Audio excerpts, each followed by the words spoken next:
की एक्यूरेसी में फ़र्क आता है, जिस तरह हमास के अटैक के वक्त आया था। तो इसमें से बेशतर जो थे वो ड्रोन्स थे जिनकी स्पीड बहुत स्लो थी। 8-10 घंटे इसराइली बैठ के इंतज़ार करते रहे कि कब ये यहाँ आकर गिरेंगे, लेकिन वो बहुत आहिस्ता और बहुत सुस्त रवि से आगे चल रहे थे। लेकिन साथ साथ इसमें कुछ हाई स्पीड बैलिस्टिक मिसाइल्स भी थे जिनकी रफ़्तार के बारे में कहा जाता है कि वो जो स्पीड ऑफ साउंड है उससे डबल है, और वो 15 से 20 मिनट में ये जो फासला है तकरीबन 1600 मील का इसराइल और ईरान के दरमियान इसको क्रॉस कर लिया इतने कम टाइम में उन्होंने। तो वो कुछ मिसाइल्स ऐसे थे जिन्होंने क्रॉस किया आयरन डोम को, और बताया गया कि नेवाटेम एयरबेस जो इसराइल में मौजूद है वहाँ कुछ नुकसान पहुँचा, लेकिन कोई कैजुअल्टी रिपोर्ट नहीं हुई। आपके जहन में आ रहा होगा अचानक से ये अटैक क्यों किया? बहुत से देखिए, मैंने फिर कहा, पिछले एक दो वीडियोज़ में भी मैंने बताए हैं कि सिर्फ आयरन डोम का इस्तेमाल नहीं हुआ इसमें। डेविड स्लिंग जो उनका लॉन्ग रेंज सिस्टम है, एरो है जो मीडियम रेंज सिस्टम है, मतलब ये दोनों मिला के लॉन्ग रेंज और मीडियम रेंज करते हैं। आयरन डोम जो है वो बिल्कुल शॉर्ट रेंज के लिए, कि बिल्कुल पास में आ जाए, उन दोनों से बच के तब करते हैं। और जिस एयरबेस पे मिसाइलें गिरी हैं, थोड़ा मोड़ा नुकसान हुआ है, बहुत मतलब वो क्या कहें, ना के बराबर नुकसान है। बट हाँ, ये है कि इजराइल जवाब देगा, इजराइल जवाब देगा। बहुत से पाकिस्तानियों को ये बताया गया है, या फिर वो ख़ुद ही ये डिलूजन पाल कर बैठ गए हैं कि फ़लस्तीन में जो इसराइल की तरफ से अट्रॉसिटीज़ की जा रही हैं, दरअसल उसका बदला लेने के लिए ईरान को अब होश आ गई है। तो ऐसा बिल्कुल नहीं है। This is just a delusion as always. और उसकी वजह यह है कि ईरान ने सिर्फ अपनी टेरिटरी पे अटैक का बदला लिया है। उनकी टेरिटरी पे अटैक कैसे हो गया? वो ऐसे हुआ कि दमास्कस में जो एम्बेसी थी ईरान की, 1 अप्रैल को इसराइल ने उसको टारगेट किया। वहाँ पर 7 कैजुअल्टीज़ रिपोर्ट हुई, और IRGC के लोग जो कि ईरान के रेवोल्यूशनरी गार्ड्स हैं, जो फोर्स है उनकी, उसके लोग वहाँ पर मौजूद थे। इसमें बहुत एक प्रोमिनेंट जो उनके कमांडर थे, ब्रिगेडियर जनरल रज़ा ज़ाहिदी, उनकी कैजुअल्टी भी रिपोर्ट की गई। तो इसका बदला लेने के लिए ईरान ने यह फ़ैसला किया कि अब बहुत हो चुका है, क्योंकि पहले इसराइली पॉलिसी ये थी कि जो प्रॉक्सीज़ थी ईरान की उनको टारगेट किया करते थे। अच्छा, ये बड़ा इंपॉर्टेंट है, क्योंकि 99.99% पाकिस्तानी ये समझ रहे हैं कि इजराइल पर ईरान ने अटैक इसलिए किया है क्योंकि इजराइल जो है वो गाजा में फिलिस्तीनियों को मार रहा है। ये 100% फेक न्यूज है। इस चीज से बाहर निकलिए, मिस इंफॉर्मेशन है। देखिए, इतना टाइम हो गया इजराइल को अटैक किए हुए गाजा पर। जो हमास वाले हैं उनके मुताबिक 40,000 फिलिस्तीनी मारे जा चुके हैं इसमें। तो अब तक होश नहीं आया था ईरान को। ईरान को अभी क्यों होश आया? तो असली खबर यही है कि चूंकि दमास्कस में, जो कि सीरिया में है, वहां पर एम्बेसी के, अब एम्बेसी पे एग्जैक्टली कहें या क्या कहें, मतलब एम्बेसी पे ही कह सकते हैं, वहां पर अटैक किया और वहां पर ये ईरानी जनरल मारे गए। जिसके बाद जिसका बदला ईरान ने लिया है, ये फिलिस्तीन का बदला नहीं है, या ये फिलिस्तीन में जो लोग मारे जा रहे हैं उनके लिए अटैक नहीं किया गया है। चूंकि ईरान ने इसे अपने आप पर अटैक माना क्या, अगर उसकी एम्बेसी पर कोई अटैक करेगा तो जाहिर सी बात है कि उस पर अटैक है। उसका बदला लेने के लिए, उसके रिटेलिएशन में इन्होंने इजराइल पर फायर किया। इसका फिलिस्तीन से कोई कनेक्शन नहीं है। लेकिन पाकिस्तानी ये बात समझेंगे नहीं। उनको लगता है कि ओ, इजराइल, ईरान ने हिम्मत दिखाई है, अब देखो इजराइल पे किया। भाई नहीं, उनको कोई मतलब नहीं है फिलिस्तीन से। ये सिर्फ और सिर्फ इजराइल और ईरान के बीच की प्रॉब्लम है जिसकी वजह से अटैक हुआ है। इसका कोई फिलिस्तीन कनेक्शन नहीं है। यह समझना पड़ेगा पाकिस्तानियों को, लेकिन मंदबुद्धि पाकिस्तानी क्या करें। या फिर छुप छुपा कर, या स्टिंग ऑपरेशन से, या इस तरह के वाक़यात में किसी साइंटिस्ट को असैसिनेट कर देना जो न्यूक्लियर प्रोग्राम पे काम कर रहा होता था, या फिर इसराइल के किसी जर्नल को टारगेट करना US की तरफ से, जैसे सुलेमानी को 2020 में किया गया था। ऐसे वाक़यात हुआ करते थे। डायरेक्ट कन्फ्रंटेशन बहुत ही कम हुई है। लेकिन अब आकर हमने देखा कि डायरेक्टली एम्बेसी पे अटैक कर दिया, जो कि फ़ॉरेन सॉयल के लिहाज से कंसीडर की जाती है, और वो टेरिटरी एक लिहाज से इनवॉयलेबल होती है। तो इसके बाद ये अटैक सामने आया। और अगर आपको ये लगता है कि इस अटैक का पहले अमेरिका को या UK को या फिर जो इसराइली आर्मी है, IDF है, उनको इल्म नहीं था, ये भी गलत है। तकरीबन 72 घंटे पहले ही वार्निंग दे दी गई थी कि हम अटैक करेंगे। और यही ये बताता है कि असल में पर्पज़ ये नहीं था कि वहाँ पर लोगों को मारना है या फिर जंग का आगाज़ करना है, बल्कि इंटिमिडेट करने का पर्पज़ था। और जो इससे पहले वाक़यात इसराइल ने किया ईरान के अगेंस्ट, उसको बराबर करने का पर्पस था, जिसको हम एक लिहाज से कहते हैं कि रिजम्पशन ऑफ ऑनर, कि जो आपका मोराल होता है उसको आप रिज्यूम करते हैं और एक स्टेलमेट की पोजीशन पे पहुंचते हैं, अवेंज करते हैं, बदला लेते हैं। तो ये सब होने के बाद इससे पहले हिजबुल्लाह को जो हथियार बांटा करता था ईरान, उसको रोकने के लिए इसराइल कार्रवाइयाँ करता रहा, लेकिन ये एम्बेसी के अटैक के बाद ईरान काफ़ी इंस्टिगेट हुआ और उसका रिज़ल्ट आपने देख लिया। साथ साथ ये कि 1973 की योम किप्पूर वॉर, जिसमें इसराइल की जो होली नाइट थी उस पर अटैक किया था अरब अलाइंस ने, उसके बाद ये पहला हमला है जो कि बाहर किसी और मुल्क की तरफ से किया गया इतने लंबे अरसे के बाद। तो ऐसा नहीं है कि इसराइल एक्सपोज नहीं हुआ, ऐसा नहीं है कि उनकी टेक्नोलॉजी का इस्तेमाल जो है उससे उनको नुकसान नहीं पहुंचा। इसराइली मीडिया के मुताबिक ही बताया जा रहा है कि एक रात में $1.3 बिलियन का नुकसान हुआ है इसराइल को, यानी कि तकरीबन $1.5 अरब लगे हैं ईरान के ये 350 मिसाइल्स को रोकने के लिए इसराइल के, जो कि बहुत हैवी कॉस्ट है। और ये आपको बताता है कि अगर ह्यूमन कॉस्ट नहीं लगी इसमें तो कैपिटल बहुत ज़्यादा वेस्ट हुआ है। साथ साथ एक हैरानकुन चीज़ जो बहुत से पाकिस्तानियों को भी काफ़ी हैरत का शिकार कर रही है वो ये है कि जॉर्डन की तरफ से अपनी टेरिटरी से जो मिज़ाइल फायर किए गए थे ईरान की तरफ से, उनको स्ट्राइक डाउन किया गया है। अब बहुत से लोगों ने पूछा कि वो तो मुस्लिम कंट्री है, वहाँ ऐसा क्यों हुआ है? लेकिन जो ये सवाल करते हैं उनकी अंडरस्टैंडिंग इतनी कम होती है क्योंकि वो समझते नहीं हैं कि इंटरनेशनल ऑर्डर जो है वो आइडियोलॉजिकली नहीं चलता, उसकी यार्डस्टिक ताकत होती है और पावर होती है। इसीलिए जॉर्डन ने भी इस स्टेज के ऊपर असल में इसराइल का साथ दिया। अमेरिका भी बहुत से मिसाइल्स को शूट डाउन करने के लिए अपनी एयरफोर्स भेज चुका था और अपना जो टेक्नोलॉजिकल जो जगरनॉट्स हैं उनके उसको इस्तेमाल कर रहा था। इसके साथ साथ यूके भी मदद को आ गया, फ्रांस भी मदद को आ गया। तो दोबारा से एक यूनिटी जो कि पैलेस्तीन इशू के ऊपर थोड़ी डिसइंटीग्रेट होती हुई दिखाई दे रही थी, वो रिडीम हो गई इस सारे वाक़े के बाद। इनफैक्ट सऊदी अरब ने भी साथ दिया, सऊदी अरब ने भी साथ दिया है ईरान के स्ट्राइक को रिटेलिएट करने में, इजराइल का साथ दिया है।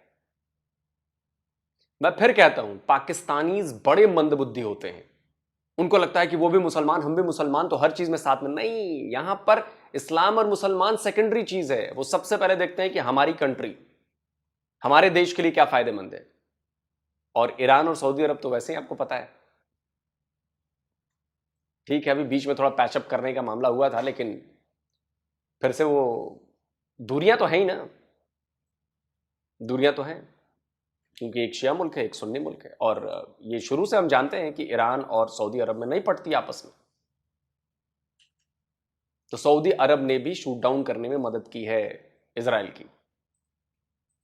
अब आप चिल्लाते रहिए, चीखते रहिए, सब अपना फायदा देखते हैं। सब पाकिस्तान की तरह या पाकिस्तानियों की तरह बेवकूफ नहीं होते कि किसी और के फटे में टांग अड़ा के अपनी तबाही बर्बादी कर लेते हैं।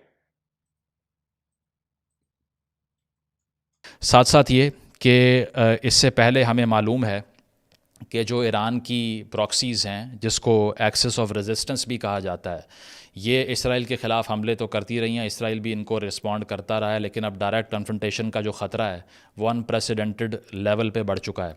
एक्सेस ऑफ रेजिस्टेंस की अगर हम बात करें तो लबनान में अगर हम जाएं तो वहाँ हिजबुल्लाह मौजूद है, जिसको ईरान फंड करता है हैविली। साथ साथ अगर यमन में जो इंटरनल क्राइसिस रहा है उसकी हम बात करें तो वहाँ जो हूतीज़ हैं, जिनको उर्दू में हौसी बागी भी कहते हैं, उनको ईरान सपोर्ट करता आया, हथियार देता आया, पैसे देता आया। साथ साथ जो इराक़ के अंदर प्रो ईरान मिलिशियाज़ हैं उनको ईरान वेपन सपोर्ट करता है और साथ पैसे देता है। और साथ गाज़ा के अंदर तो आपको मालूम ही है कि हमास को भी एक बड़ा जो चंक है उनकी सपोर्ट का वो ईरान से आता है, चाहे वो मिसाइल्स की फॉर्म में हो, कैपिटल की फॉर्म में हो, रिसोर्स की फॉर्म में हो। तो ये 3-4 जो ईरानियन नेट है प्रॉक्सीज़ का, ये एंटी इसराइल तो काम करता रहा है, लेकिन अब ईरानियन स्टेट डायरेक्टली भी इसराइल को अटैक कर रही है, which is a big development in international stage. तो साथ साथ ये कि इस सूरत हाल के ऊपर बहुत से लोगों ने पाकिस्तान के अंदर भी ये आर्गूमेंट किया कि हमें शर्म आनी चाहिए और ईरान जैसे मुल्क ने बदला ले लिया लेकिन हमसे कुछ ना हो सका। तो पहली बात यह है कि आपका पहला आर्ग्यूमेंट ही गलत है कि फ़लस्तीन का बदला लिया, नहीं लिया। दूसरी चीज़ ये है कि आप दो रोग स्टेट्स क्यों कह रहा हूँ कि पहली स्टेट है इसराइल, जो कि बेसिकली तो जो न्यूक्लियर प्रोलिफरेशन है उसके लिहाज से भी किसी मुआहदे को नहीं मानती। दूसरी बात यह कि वो जेनोसाइड कमिट कर चुके हैं, तकरीबन 35 से 40 हज़ार लोगों को मार चुके हैं इस स्टेज के ऊपर। और दूसरी रोग स्टेट है वो है ईरान। अगर इनमें से आप कोई एक साइड पिक कर लेते हैं तो इसका मतलब ये है कि आप फेल हो चुके हैं, ना आपने रिसर्च की है, ना आपने देखा है कि इसमें से किसी एक साइड को पिक करना मॉरल हाई ग्राउंड है या नहीं है। खैर, इस पे हम आखिर में बात करते हैं, लेकिन इससे पहले देखिए, मोरल हाई ग्राउंड का क्या है? मोरल हाई ग्राउंड से कुछ नहीं होता, होना वही होता है जो दुनिया में चल रहा है। अगर पाकिस्तानी ईरान की साइड ले रहे हैं, वेल इनफ। अगर इंडियंस इजराइल की साइड ले रहे हैं, वेल इनफ। सबके अपने अपने एजेंडे हैं, सबके अपने अपने मोटो हैं। देखना यह होता है कि आगे चलकर 5 साल बाद, 10 साल बाद फायदा किसका है, नुकसान किसका है, किस देश का फायदा हो रहा है, किस देश का नुकसान हो रहा है, और उस हिसाब से आपके इक्वेशन बनते हैं। हमारे संबंध ईरान से भी अच्छे हैं, हमारे संबंध इजराइल से भी अच्छे हैं, तो हमने तो इसमें पढ़ना ही नहीं है। आप लड़ते रहो भाई, आपस में लड़ो। हमें जहां पे जरूरत लगेगी कि हमें इजराइल की मदद करनी है, हम इजराइल की भी मदद कर देंगे। हमें जहां जरूरत लगेगी कि हमें ईरान की मदद करनी है, मदद मिलिट्रली नहीं। अगर इजराइल में लोगों को खाने पीने की दिक्कत होगी, भारत मदद करते, जैसे हम गाजा में भी करते हैं। मेडिकल एड, खाने पीने की चीजें, स्कूल्स, रीडेवलपमेंट हम कर देंगे। लड़ाई में हम किसी का पक्ष नहीं लेंगे। और जब बात आएगी यूएन में वोट करने की, तो जहां पे हम देखेंगे कि भाई ईरान के पक्ष में वोट करना चाहिए, वहां पे हम ईरान के पक्ष में वोट करेंगे। जहां पे हमें देखना चाहिए कि इजराइल के पक्ष में हमें वोट करना, तो हम इजराइल के पक्ष में ही वोट करेंगे। हमारी क्लियर नीति है, हम नॉन अलायंस वाले आदमी हैं, हम किसी एक के पक्ष में नहीं जाएंगे।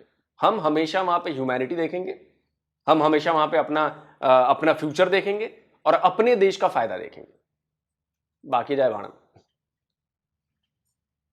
जो ये मुद्दा है कि पाकिस्तान क्यों नहीं सपोर्ट कर सका इस तरह से, या इसराइल को अटैक नहीं कर सका, उसका जवाब दरअसल ये है कि ईरान के ऊपर तो पहले ही सैंक्शंस पूरी दुनिया से लगी हुई हैं, उनको तो किसी पाबंदी का ख़तरा ही नहीं है। ईरान इनफैक्ट 2022 तक सबसे हैविली सैंक्शनड कंट्री था, जिसको पाबंदियों का सामना था वेस्टर्न नेशन से, यूएस से, यूके से, इसके अलावा यूएनओ से और ईयू से। तो अगर उनके ऊपर पहले ही इतनी पाबंदियां हैं कि वो कोई भी एक्ट कर ही नहीं सकते इंटरनेशनल स्टेज पे लीगली, तो फिर उनके पास कुछ लूज़ करने के लिए है ही नहीं। अगर आप पाकिस्तान जैसे मुल्क को कहते हैं कि हम जाके हमला आवर हो जाएं किसी और मुल्क के ऊपर, तो हमारे स्टेक्स कितने बड़े हैं, क्या आपको इस बात का इल्म है? अगर बात की जाए पाकिस्तान की जो पार्टनरशिप है ईयू के साथ, जो पाकिस्तान की एक्सपोर्ट्स बाहर जाती हैं, वो तकरीबन $10 बिलियन की एक्सपोर्ट्स बनती हैं, जो कि 30% ऑफ द इंटायर एक्सपोर्ट्स का चंक है पाकिस्तान का। इसके साथ साथ पाकिस्तान को वो जहाँ GSP+ स्टेटस मिलता है, जनरलाइज स्कीम ऑफ प्रेफरेंसेस, उसके तहत बहुत सी प्रोडक्ट्स आप EU में भेज सकते हैं। दूसरी चीज़ ये है कि आप जितने बेल आउट्स लेते हैं IMF से, वो अमेरिका की मर्ज़ी के बगैर पास ही नहीं हो सकते, आपका मुल्क चल ही नहीं सकता। तो आप किस तरह से अपने आप को ईरान जैसी स्टेट से कंपेयर करते हैं, जो कि सिर्फ़ और सिर्फ सैंक्शंस के अंदर ज़िंदा है, जिसने अपने शहरियों का गला घोंटा हुआ है अपनी आइडियोलॉजी की वजह से, और दूसरी तरफ इसराइल है जो कि एट्रॉसिटीज़ कमिट कर रहा है। तो बात यह है कि अगर आपने ईरान से कंपैरिजन करना है तो फिर सैंक्शंस लगवा लें, उसके बाद जो करना है कर लें। ये लोग ये नहीं समझते कि हमारे स्टेक्स कितने हाई हैं, ये आइडियोलॉजी की बात ही नहीं है। अगर आइडियोलॉजी का मसला होता तो दुनिया में कितने अरबों मुसलमान हैं, वो सब एक स्टेज पर क्यों नहीं आते? या क्यों जो अलाइंसेस हैं मुस्लिम कंट्रीज़ की, वो एक्ट नहीं करती जॉइंटली इसराइल के ख़िलाफ़? इसीलिए नहीं करती कि हर किसी के इंटरेस्ट मुख्तलिफ हैं। ये आपसे हज़म होता है या नहीं, लेकिन सच सिर्फ यही है। ये मानना ना मानना आपकी मर्ज़ी है। इसके साथ साथ ये कि हमने ये देखा है कि इस तरह के अटैक्स पहले भी हो चुके हैं। IRGC के कमांडर सैयद रज़ा मौसवी 2023 के अंदर दिसंबर में उनको निशाना बनाया गया था, और तब भी ईरान की तरफ से प्रोटेस्ट किया गया। इसके अलावा 2019 के अंदर हमने ये देखा देखा कि ईरान की तरफ से जो गोलन हाइट्स हैं जो इसराइल कंट्रोल करता है वहाँ पर एक मैसिव अटैक हुआ, रॉकेट फायर किए गए। तो ये चपकलिश जो है ये काफ़ी पहले से दिखाई दे रही है, सिर्फ इंटेंसिफाई हुई है और तो इसमें कोई फ़र्क नहीं है। सैंक्शंस की जो मैं बात कर रहा था उसमें 1979 में पहली सैंक्शन लगी और जो यूएस एम्बेसी थी तेहरान में उसके ऊपर अटैक होता है, स्टूडेंट्स अटैक कर देते हैं। इस पर मूवी भी एक मौजूद है, आर्गो नाम है उसका गालिबन।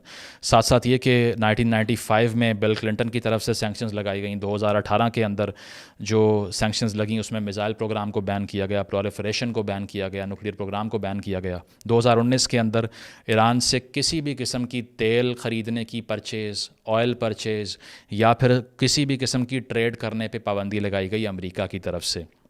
साथ साथ ये कि आप उनसे ना हथियार ख़रीद सकते हैं ना उन्हें हथियार बेच सकते हैं। यूएन की सैंक्शंस की बात करें तो रेजोल्यूशन 1696 मौजूद है कि ईरान न्यूक्लियर प्रोग्राम नहीं चला सकता। साथ साथ 1737 मौजूद है, कोई टेक्नोलॉजी ईरान किसी को सप्लाई नहीं कर सकता। 1747 मौजूद है जो कहती है कि आर्म्स एम्बार्गो है ईरान के ऊपर और दुनिया में जहाँ भी ईरान के कोई एसेट्स हैं उनको फ्रीज़ कर दिया जाए। ये यूएन की सैंक्शंस की बात कर रहा हूँ। साथ साथ ईयू ने तमाम एसेट्स ईरान के फ्रीज़ कर रखे हैं और ट्रेड और किसी भी किस्म का तेल ख़रीदने पे बैन लगा रखा है।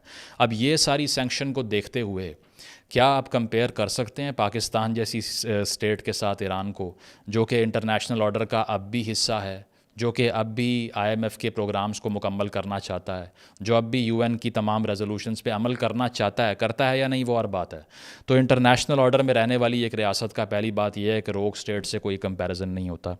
साथ साथ ये कि ह्यूमन राइट्स रिकॉर्ड की अगर हम बात करें, चूँकि आप एक साइड पे करना ही चाहते हैं हमेशा कि इनमें से एक बेहतर है, दूसरी जो है वो हम उसका इंतखाब नहीं करेंगे, तो वो भी आपको पता होना चाहिए कि ईरान वो रियासत है जहाँ पर लीगल एज ऑफ मैरिज ख़वातीन की सिर्फ 13 साल है।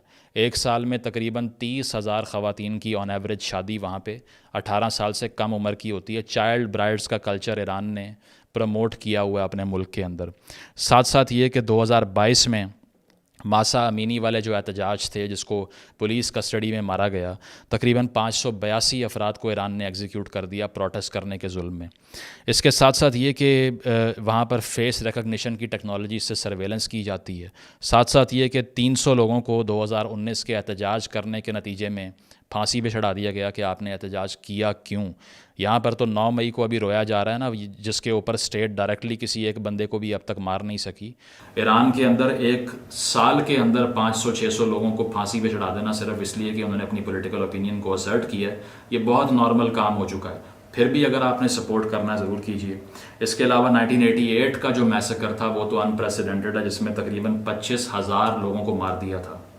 ये भी आप पढ़ सकते हैं कि इसकी वजूहत क्या थी और कितनी ड्रैकोनियन स्टेट है जिसकी हम बात कर रहे हैं। साथ साथ वहाँ पे ना आप गूगल इस्तेमाल कर सकते हैं, ना वहाँ पे यूट्यूब इस्तेमाल कर सकते हैं, विकीपीडिया, बीबीसी सब बैंड है।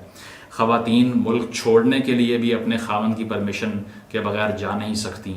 इसके साथ साथ ये कि वहाँ पर जो एथनिक माइनॉरिटीज़ हैं, जो बहाईज़ हैं, बहाई कम्युनिटी के साथ वहाँ क्या कुछ होता है कि वहाँ कब्रिस्तान में आम दफन भी नहीं कर सकते उनकी लाश को। वही सूरत हाल जो हमने यहाँ अहमदियों के लिए फैलाई हुई है। तो ये सारा कुछ देखते हुए आपको क्या लगता है कि ये एक ऐसा मुल्क है जो डेमोक्रेटिक स्ट्रगल कर रहा है या जो बड़ा ह्यूमन राइट्स के लिए खड़ा हुआ है? हर उस रियासत को आप इस लिहाज से जज कीजिए कि वो अपने शहरियों के साथ कैसी है, उसके बाद सपोर्ट करें उसको। इंटरनेशनल सेक्टर के ऊपर तो आप कह ही नहीं सकते ना कि वहाँ पर जो भी कोई मुल्क कर रहा है वो मॉरल है या इमॉरल है, क्योंकि वहाँ तो एक लिहाज से एनार्की मौजूद है। ये मैं हवा में बात नहीं कर रहा, बल्कि अगर आप रियलिस्ट पैराडाइम को पढ़ें इंटरनेशनल थ्योरी में, या न्यू रियलिस्ट पैराडाइम को पढ़ें, किसी हद तक कंस्ट्रक्टिविस्ट पैराडाइम को भी पढ़ लें, लिबरल ऑर्डर को पढ़ लें, तो वो ये बात को मानते हैं कि इंटरनेशनल ऑर्डर में एनार्की है। एनार्की का मतलब वो नहीं है जो उर्दू वाली एनार्की होती है।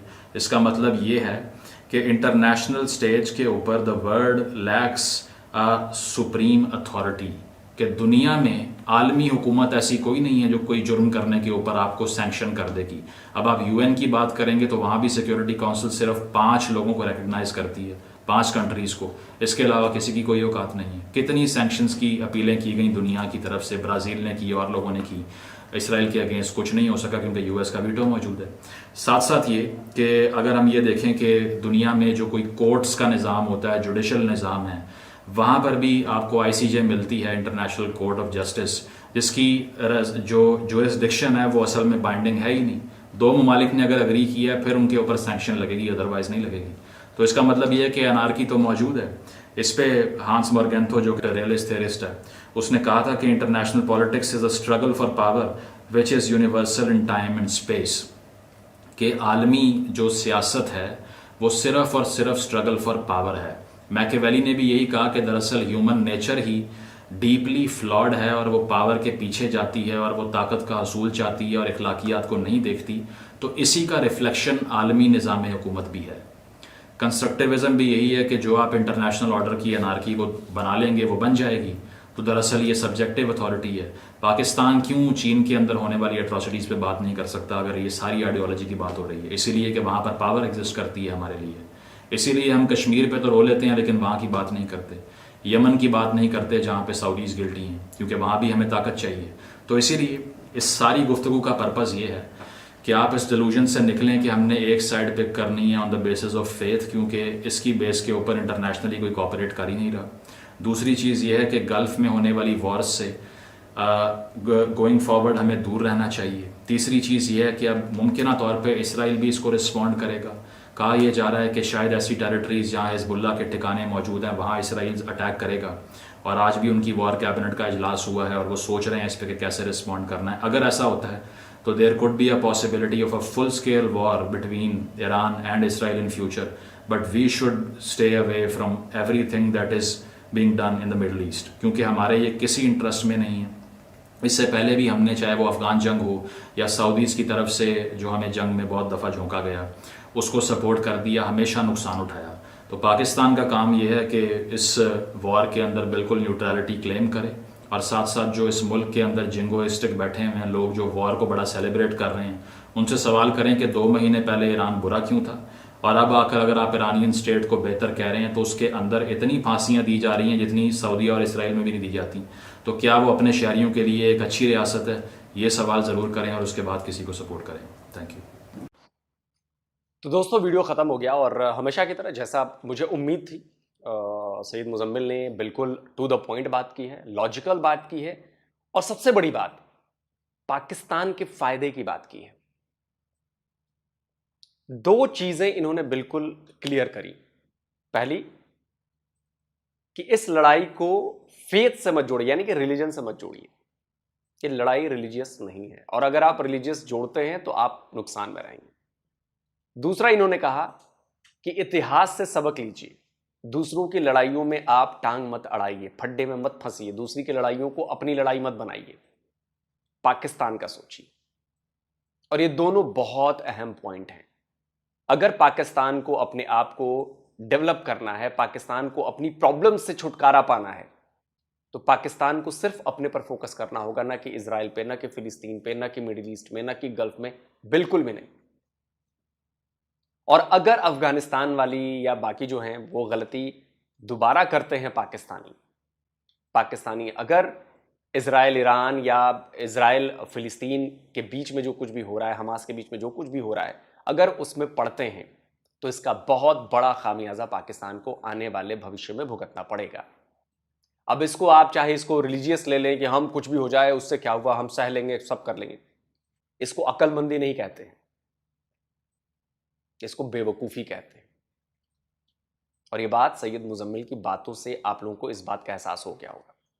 जो भी थोड़ा बहुत पढ़ा लिखा पाकिस्तानी होगा, जो चीज़ों को एनालाइज करना जानता होगा, जो सिचुएशन को समझता होगा कि इसके रिपरकशन क्या होंगे, इसके इफेक्ट क्या होंगे, वो समझ जाएगा कि सैयद मुजम्मिल ने बिल्कुल सही पॉइंट्स बताए।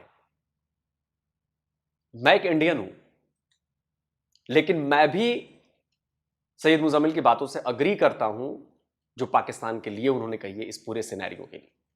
सबसे बड़ी दिक्कत जो है वो आम पाकिस्तानियों में है। वो जो जिंगोइज्म की बात कही है ना, वो 1 सेकंड में पाला बदल लेते हैं। आज उनको लग रहा है कि इस्लाम का बहुत बड़ा काम कर दिया ईरान ने इजराइल पर अटैक करके। ये बात है ही नहीं। अगर ऐसा होता तो जब इजराइल ने हमास पर अटैक शुरू किया था तभी ईरान ने अटैक कर देना था, या तभी ईरान ने मोर्चा खोल देना था। लेकिन क्या ऐसा हुआ? ऐसा नहीं हुआ। ऐसा क्यों नहीं हुआ? इस बात को महीनों बीत चुके हैं, लेकिन ये पाकिस्तानियों के दिमाग में ये बात घुसती नहीं। समझिए ऐसा क्यों नहीं हुआ था, और अभी ईरान ने क्यों अटैक किया, क्योंकि उसके एसेट पर हमला किया गया था। और ये सैयद मुजम्मिल ने भी कहा कि इसका कोई फिलिस्तीन से कोई इसका कनेक्शन नहीं, लेकिन पाकिस्तानी जिंगोइज्म में लगे हुए हैं, हाँ देखा ये है इस्लाम की ताकत। तो भैया ये सब कुछ नहीं है, ये सब दूसरी चीजें हैं। आप लोग इसको दूसरा रंग दे रहे हैं। जैसे वो यूएई में मंदिर बना तो जी देखो तूफान आ गया, बारिश आ गई, अरे देखो सब अजाब गिर गया ऊपर वाले का। कोई कनेक्शन नहीं है इसका। हाँ, जो मौलाना है, जो मौलवी हैं, और जो लोग उनकी बातों पर भरोसा करते हैं, उनके लिए सबसे बढ़िया चूरण है, सबसे बढ़िया अफीम है। क्योंकि जैसे ही उन्होंने बोला लोग विश्वास कर लेंगे, हाँ हाँ देखो देखो देखो देखो। लेकिन लोग उसके आगे नहीं सोचते, लोग फ्यूचर नहीं सोचते, लोग एनालाइज नहीं करते। शतरंज का जो गेम होता है ना, उसमें चालों को एनालाइज किया जाता है कि सामने वाले ने एक चाल चली है, फिर मैं ये चलूंगा, फिर वो ये चल सकता है, ये ऑप्शन है उसके पास, वो जब चलेगा तो मेरे ऑप्शंस क्या क्या होंगे, और ये आगे के 50-100 चालों तक सोचा जाता है। तो जो जियो पॉलिटिक्स होती है, जो लड़ाइयां होती हैं, उनमें ये सारी चीजें होती हैं। 50-50, 100-100 कदमों के बारे में सोचा जाता है, उस पर डिस्कस किया जाता है। जो वॉर कैबिनेट की इजराइल की बैठक हो रही थी, वो क्या कर रहे होंगे, इस बात पर थोड़ी चर्चा हो रही होगी चलो हमला कर देते, नहीं, इस बात पर चर्चा होगी कि हम हमला करेंगे तो हम यहां करेंगे, तो उसके बदले में ईरान क्या कर सकता है, फिर ईरान का उस कदमों का उनका जवाब हमारे पास क्या होगा। ये सारी चर्चाएं होती हैं और तब जाकर एक प्लान तैयार होता है। लेकिन पाकिस्तानी को लगता है ओ घोड़े पर बैठे, तलवार निकाली और चल दी। अरे जमाने गए भाई साहब। आप कमेंट करके बताएं आप सैयद मुजम्मिल की बातों से कितना सहमत हैं, चाहे आप भारत में हो चाहे आप पाकिस्तान में हो, कमेंट जरूर करें। जल्दी मिलता हूं एक और नए वीडियो के साथ। नमस्कार, जय हिंद।